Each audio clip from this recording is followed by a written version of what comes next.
बाल हनुमान जी की 5 नटखट लीलाएं। नमस्कार दोस्तों, स्वागत है आपका आपके अपने प्यारे चैनल हनुमान डिवाइन ऑफिशियल में। आज हम एक ऐसी यात्रा पर निकलने वाले हैं जहां हम नटखट बाल हनुमान की 5 मनमोहक और अद्भुत लीलाओं का दर्शन करेंगे। ये वो लीलाएं हैं जिन्हें सुनकर आपका मन भक्ति और आनंद से भर उठेगा। तो चलिए बिना किसी देरी के शुरू करते हैं बाल हनुमान की इन प्यारी शरारतों को। लीला एक, सूर्य को फल समझकर निगलना। हमारी पहली लीला है जब बाल हनुमान ने सूर्य देव को एक लालचू फल समझ लिया था। एक बार बाल हनुमान को बहुत तेज भूख लगी थी। उन्होंने देखा कि पूरब दिशा में एक बड़ा सा लाल गोला चमक रहा है। उन्हें लगा कि यह कोई बहुत ही स्वादिष्ट और मीठा फल है। अपनी भूख मिटाने के लिए उन्होंने बिना कुछ सोचे समझे एक लंबी छलांग लगाई और उस चमकते हुए फल को अपने मुंह में भर लिया। हनुमान जी सूर्य को निगलते हुए चारों ओर अंधेरा छा जाता है। देवताओं में हड़कंप। यह फल कोई और नहीं बल्कि स्वयं सूर्य देव थे। जैसे ही हनुमान जी ने सूर्य को निगला, पूरी सृष्टि में अंधकार छा गया। देवताओं में हाहाकार मच गया। इंद्रदेव क्रोधित हुए और उन्होंने हनुमान जी पर वज्र से प्रहार किया। इस प्रहार से हनुमान जी मूर्छित हो गए। लेकिन पवन देव ने अपने पुत्र को इस अवस्था में देखकर अपनी हवा रोक ली, जिससे सृष्टि में और भी बड़ा संकट आ गया। तब सभी देवताओं ने मिलकर हनुमान जी को पुनर्जीवित किया और उन्हें कई वरदान दिए। यह थी उनकी पहली नटखट लीला, जिसने पूरी सृष्टि को हिला दिया था। लीला 2, ऋषियों के आश्रम में उत्पात। बाल हनुमान सिर्फ शक्तिशाली ही नहीं बल्कि बड़े शैतान भी थे। उनकी दूसरी लीला जुड़ी है ऋषियों के आश्रम से। ऋषि मुनि तपस्या कर रहे हैं। बाल हनुमान उछल कूद करते हुए आते हैं। बाल हनुमान अक्सर ऋषियों के आश्रम में जाकर शरारत करते थे। ऋषि अपनी तपस्या में लीन होते और बाल हनुमान कभी उनके कमंडल का पानी गिरा देते, कभी उनके हवन की सामग्री बिखेर देते, तो कभी उनके वस्त्रों को छिपा देते। ऋषि उनसे परेशान होकर क्रोधित हो जाते, लेकिन बाल हनुमान अपनी गति के कारण कभी पकड़ में नहीं आते थे। एक बार एक ऋषि ने उन्हें रोकने की कोशिश की, तो हनुमान जी ने हवा में छलांग लगाई और उनके हाथ से निकल गए। ऋषियों ने उन्हें श्राप दिया कि वे अपनी शक्तियों को भूल जाएंगे जब तक कोई उन्हें याद न दिलाए। यह श्राप भी प्रभु लीला का ही एक हिस्सा था, क्योंकि इसी श्राप के कारण ही उन्हें भविष्य में अपनी शक्तियों को याद दिलाया गया और वे महान कार्य कर सके। लीला 3, इंद्रदेव के ऐरावत पर चढ़ाई। अब बात करते हैं बाल हनुमान की तीसरी अद्भुत लीला की, जब उन्होंने इंद्रदेव के वाहन ऐरावत हाथी पर भी अपनी शैतानी दिखा दी। दृश्य विवरण स्वर्गलोक का भव्य दृश्य। ऐरावत हाथी सुंदर दिख रहा है।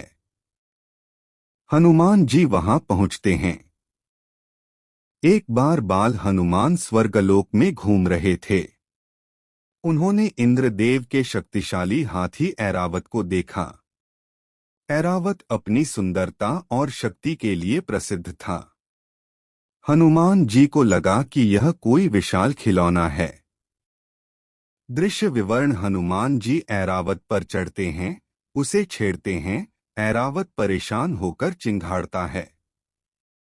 अपनी स्वाभाविक नटखट प्रवृत्ति के कारण हनुमान जी तुरंत ऐरावत पर चढ़ गए और उसे छेड़ने लगे। ऐरावत को यह पसंद नहीं आया और वह चिंघाड़ने लगा। इंद्रदेव को यह देखकर बहुत गुस्सा आया। उन्होंने हनुमान जी को समझाने की कोशिश की, लेकिन हनुमान जी अपनी शैतानियों में लीन थे। यह दृश्य देखकर सभी देवता हैरान थे कि कोई बालक भला इंद्र के वाहन को कैसे परेशान कर सकता है। यह उनकी बाल सुलभ चंचलता और अदम्य साहस का प्रमाण था। लीला 4, फल तोड़ने के बहाने पेड़ उखाड़ना। बाल हनुमान की चौथी लीला में हम देखेंगे कि कैसे उनकी मासूमियत में भी अपार शक्ति छिपी थी। एक बार बाल हनुमान को बहुत भूख लगी। उन्होंने देखा कि एक पेड़ पर बहुत सारे स्वादिष्ट फल लगे हुए हैं। सामान्य बच्चे फल तोड़ने के लिए पत्थर मारते या चढ़ते हैं, लेकिन हमारे बाल हनुमान तो कुछ और ही थे। हनुमान जी एक फल तोड़ने जाते हैं और गलती से पूरा पेड़ उखाड़ देते हैं। आसपास के लोग हैरान। उन्होंने सोचा कि एक एक फल तोड़ने में क्या समय बर्बाद करना। उन्होंने सीधा पेड़ को ही जड़ से उखाड़ लिया ताकि सारे फल एक साथ मिल जाएं। आसपास के लोग यह देखकर दंग रह गए। एक छोटे से बालक में इतनी शक्ति कि पूरा पेड़ ही उखाड़ दे। यह उनकी अनजाने में की गई शरारत थी, जिसने उनकी अद्भुत शक्ति का परिचय दिया। यह दिखाता है कि कैसे उनकी मासूमियत में भी अपरिमित बल छुपा हुआ था। लीला 5, वायुदेव को परेशान करना। और अब हमारी 5वीं और अंतिम नटखट लीला, जिसमें बाल हनुमान जी ने अपने पिता वायुदेव को भी नहीं छोड़ा। जैसा कि हम जानते हैं, हनुमान जी पवन देव के पुत्र हैं। एक बार बाल हनुमान अपने पिता वायुदेव के पास खेल रहे थे। वायुदेव अपने कार्य में व्यस्त थे और हवा चला रहे थे। बाल हनुमान को लगा कि यह एक मजेदार खेल है। हनुमान जी वायु को पकड़ने की कोशिश करते हैं, हवा को रोकते हैं, जिससे वायुदेव भी हैरान हो जाते हैं। उन्होंने अपनी दिव्य शक्ति का उपयोग करके वायु को ही पकड़ने की कोशिश की, जिससे हवा रुक गई या धीमी हो गई। वायुदेव स्वयं हैरान रह गए कि उनका ही पुत्र उनकी गति को प्रभावित कर रहा है। यह उनकी बाल सुलभ चंचलता और अपनी शक्तियों के प्रति अनभिज्ञता का एक और उदाहरण था।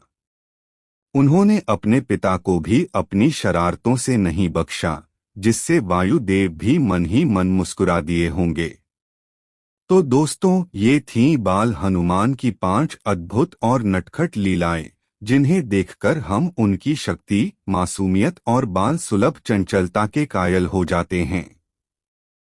ये लीलाएं हमें यह भी सिखाती हैं कि कैसे महान आत्माएं भी अपने बचपन में शरारती और मनमोहक होती हैं। आपको इनमें से कौन सी लीला सबसे ज्यादा पसंद आई, हमें कमेंट करके जरूर बताएं। और हाँ, अगर आपको यह वीडियो पसंद आया हो तो इसे लाइक करें, शेयर करें और ऐसे ही और भक्तिमय कंटेंट के लिए आपके अपने चैनल हनुमान डिवाइन ऑफिशियल को सब्सक्राइब करना न भूलें। मिलते हैं अगले वीडियो में। जय श्री राम, जय हनुमान।